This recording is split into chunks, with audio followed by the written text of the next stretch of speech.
Hello, in this video I want to show you how to change date and time settings on Dell Latitude laptop. And to do this, we'll need to open our settings, go for time and the language. Inside there's date and time, and right here we can adjust the settings. First option is set time automatically, which is recommended to leave it on.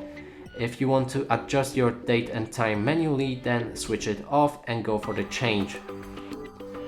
Now, next option is set time zone automatically, which you can activate, and this will set your time zone automatically.